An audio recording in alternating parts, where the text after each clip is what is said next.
The managed retreat attempts to keep the same amount of everything there, the same amount of parking spaces, the same amount of picnic tables, same amount of restrooms. It just relocates them and reconfigures the park to allow those to remain. The element of that project that your permeable groin proponents did not like was the fact that you were going to be losing the grassy lawn area where you see a lot of people go to the beach and utilize every summer today. With a lot of the erosion that's happened over the last few years, the community has gotten very concerned that they are losing their beach. And the only way to protect that beach is to actually put down rocks on their beach to actually retain a lot of the area that's been eroding away. Surfrider Foundation is very concerned that putting rocks on the beach will actually take away more sand. So what we feel is the county has taken some drastic measures that might create a worse problem than the beach than it has currently. What would happen if we just let go? Would the beach, unconstrained by man, provide us with a new landscape? One we might not have witnessed before? In the end, it all comes down to science and values. Do you want a more natural beach, or do you want the park left intact? It's very difficult to maximize for both. You need to clarify your values, because science can tell us what potential options are to problems, but which option we pick will reflect our values.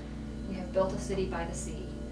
Do we want to have families and people who work here and people who visit here have a good opportunity to come out of the city and enjoy nature such as it is there, even if it's not perfectly pristine, or not? We obviously feel very strongly that we want that. So having a 20-year vision means that we decide now we want to either preserve the park or we want to totally configure the park, and we want to, whichever way we choose, if it's preserve the park, we want to do this through X, Y, or Z methods. And then you sort of know which permits to get, how much money you need. But we rely on scientists and experts to give us the much bigger, historical perspective and future perspective on the big issues. Like when we say we value something, we're saying that it has some intrinsic part of our soul involved in it. And sometimes we have a hard time reflecting what those values are, but we kind of know in our inner core what they are. What many of us see as the most important asset of that park, however, is the beach, and the risk of having rock revetment to try to protect the upland area is that you could lose more of that beach. Well, I've tried to reflect what the values of the people who look at the beach and the sounds and the noises are relating with. Now, there's another set of values that says our families are important. Our family reunions, the things we do and hold our society together, and Goleta Beach is a focal point for Goleta. This is the place of a lot of pride of the people of Goleta. It's where maybe their grandfathers came on their wedding reception, or grandmothers, where they come for their parties and their reunions, to play horseshoes on Sunday, to go to the restaurant that they've been doing for many, many years. So their values are that are related to the family structure and unit, which also relates back to our Pleistocene heritage and so forth, of wanting to gather together and do things. So you got a basic conflict there in a natural environment that's changing radically all the time. Royal Beach is a smaller facility, smaller parking lot, and the sand. But it's always full on a good day. Yeah, you can get And this is the largest used park in the county by almost 2 to 1 to the next park. And more people use this in the airport. So it's huge, a lot of community here. And there is no place else to go in the consequence because there's no parking.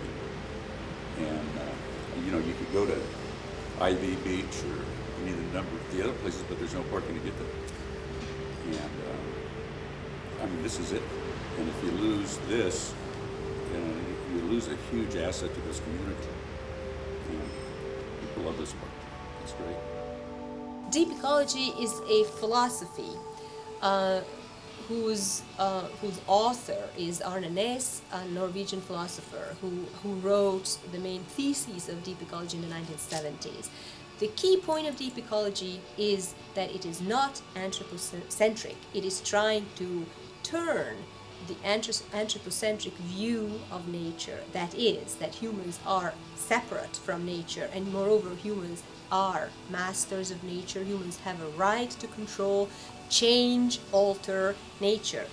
From this view, deep ecology turns to what they call an ecocentric view, where all beings are completely interconnected, inseparably interconnected, and humans are a part of this bloodstream.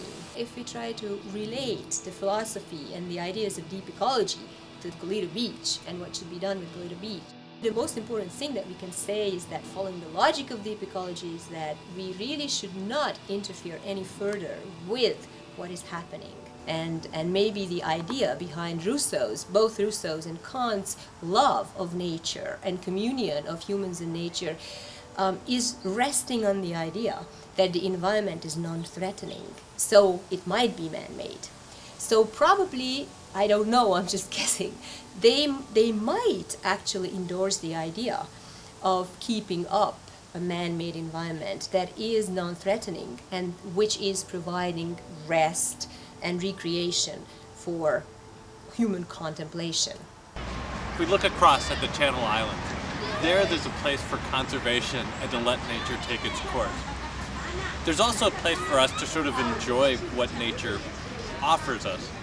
And in that case, I don't think we need to do that just passively, like let the ocean come into our areas and we'll just, wherever the ocean wants to go, we'll kind of do our thing around it. Well, no, I don't think so. I think it's okay. It's okay to do both. To have an area across the channel where we sort of allow nature to go in its own direction, and to have other areas too where we sort of channel things, not in a long-term damaging way, and not in a way that would damage outside that area, but in an area like this to sort of manage it in a way that will give us more satisfaction from what's here. In the past, people developed the coast with a short-term understanding of the landscape. Now we are a generation experiencing the consequences of our predecessors' mistakes, and we are confronted with the difficult decisions that need to be made. In this already human-modified, shifting landscape, where do we draw the line in terms of manipulation and adaptation? In the end, it all comes down to the spectrum of values, and how these values scale out to managed reality. Are values conflicting or overlapping? Are they fragmented or streamlined? Are they colliding or compromising? Despite our differences, can we seek a common ground, a resolution, a change to last for the foreseeable future?